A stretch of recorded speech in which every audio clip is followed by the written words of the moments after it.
that you're a vicious crowd, I can tell. Right? How you guys doing tonight? Awesome. That's a lot of answers. Awesome. Really good. How are you awesome?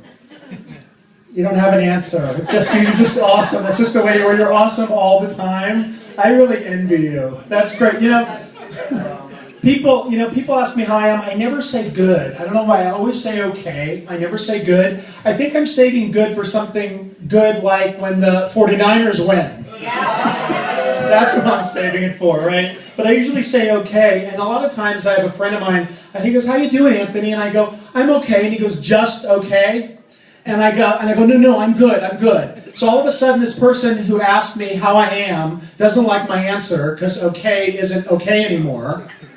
I got to say good to make him feel better, but he asked how I am. That's completely effed up, right? I'm not going to swear. I say it all the time. This is a family crowd. We eat. We drink. Are you guys eating? People are eating. The food's good, huh? Yeah. This is I'm the warm-up guy. My name is Anthony. I probably already said that, right?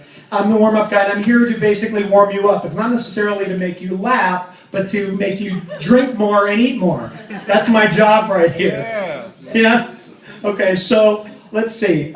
Sometimes I may lose my way. I get a little scared, and like a lot of guys, when we get scared, we can't admit we're scared. We just kind of act out, and we do something like we break something and then we fix it, or we drive the women in our lives crazy. How many women can attest to that, right?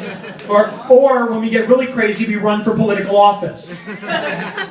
So speaking, I was thinking of something that's like an office. I just have to get it off my mind. What about the Pope? What is with the Pope and resigning? Has any, you knew I was going to say that, didn't you? Right? What is with the Pope resigning, right? The popes don't resign. We count on our popes to be old, decrepit, and make really bad decisions for a really long time. Okay? So, and now they have to choose, now he's resigning, and we have to choose one all over again. And you know how we choose the Pope? A lot of people don't know. Do you know how we choose the Pope? No. You don't know? No. You said you were awesome. Awesome means that you knew how to choose the Pope. Okay. Nominations, right? They get in this conclave, right? All these cardinals, they have to be under 80 years old. If you're over 80, they don't let you vote anymore. They actually have a boundary in the Catholic Church. That's the first one.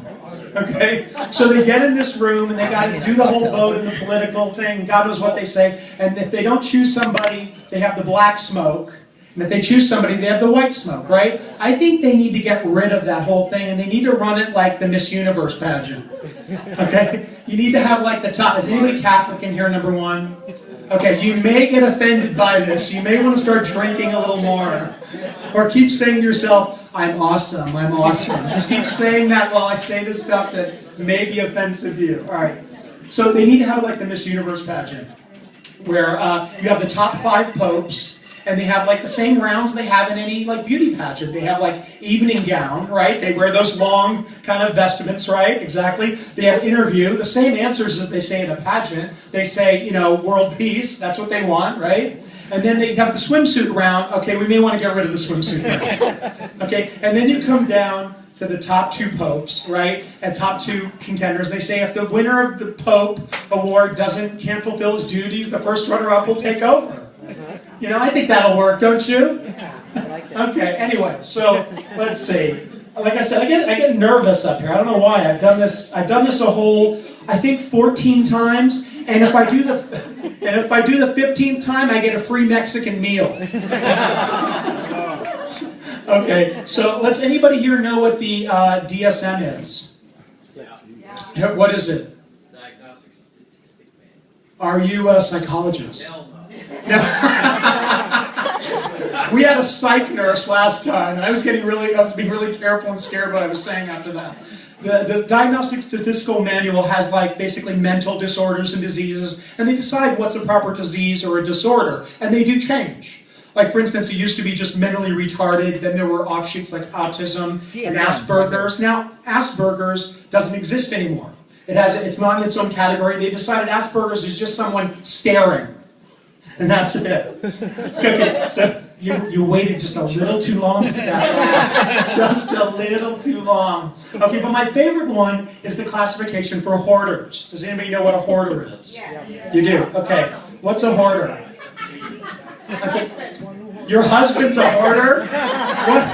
What is your husband hoard? Everything. Everything. Do you sleep on Chinese food boxes at home? Yeah, 30 years of Playboy, 6 cars, train. Is that your husband there? That's not hoarding. Okay.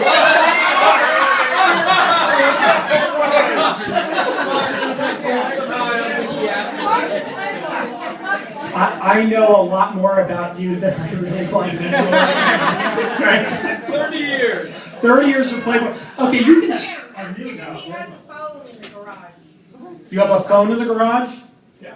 A phone in the garage too. A box of phones. A box of phones. Do they work? Are they cell phones? Oh, okay, because you can get money for that now. You can take that in. Okay. So, you know, you're the kind of guy too. I know you're the kind of guy that, okay, forgive me what I'm going to say, but I remember during the Super Bowl, they had, it was the day of the Super Bowl, and I saw guys with t-shirts that said, 49ers World Champions 2013.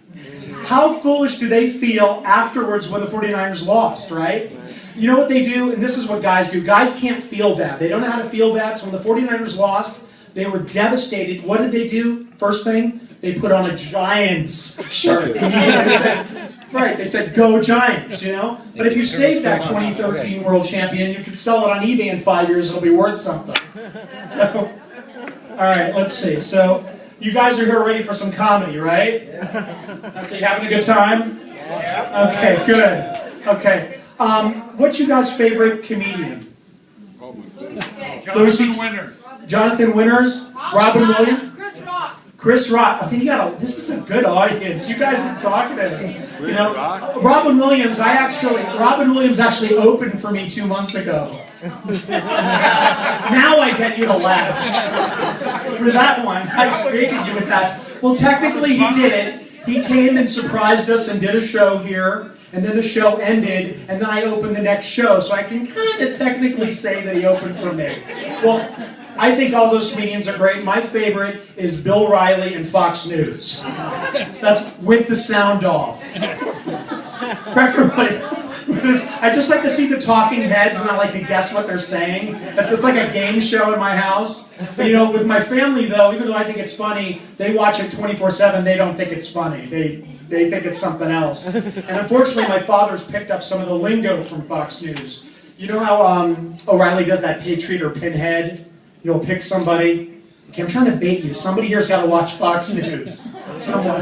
You do. Oh, you with the glasses. The glasses, right? Okay. I had to stop. The kids were all over me. They were all over me. Why did you like Fox News? I didn't. You did? It was just like entertainment. Well, it's funny. You can go with that. All right, I'll give you a way out. That's your way out. You can say it's funny. Anyway, my parents, sometimes my father will say to me, he'll go, Anthony, he doesn't like something I do. He goes, Anthony, you're a pinhead. Okay, he'll say that to me. And my mother gets so upset, she makes me a steak. Okay, people go, Anthony, why do you take that abuse? And I said, I know it's so bad, the abuse is so bad, but the food is this much better. You know, and I come from an Italian Catholic family, so we're used to being with their parents, and basically I'm a doormat. So anyway, so sometimes my father says to me, he goes, you're a pinhead and you're never going to amount to anything. And I said, and my mother makes a steak and a really good dessert. So after that, you feel for me. Thank you. That's so nice. Thank you. So when the inauguration hit, after the inauguration, my father said, come on over to the house. My mother was so scared, she made a 4-course dinner just in case. So how many of you guys are Marinites here? Marinites, yeah. You live in Southern Marin, Northern Marin?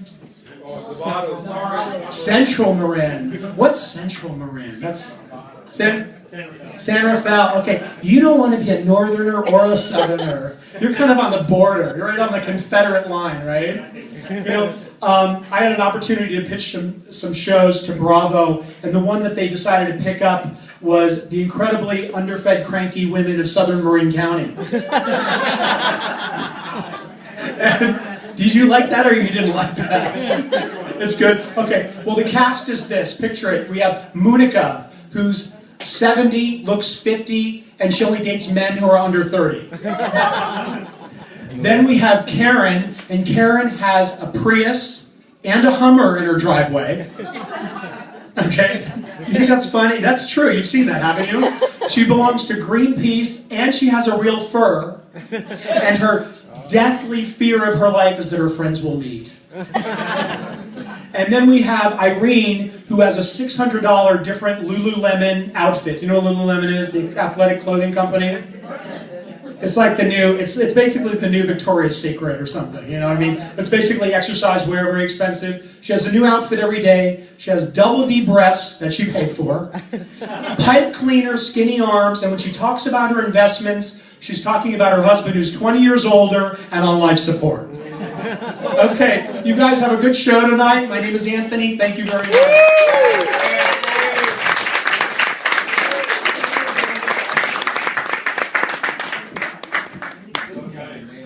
Go Giants. One more time for Anthony Durante.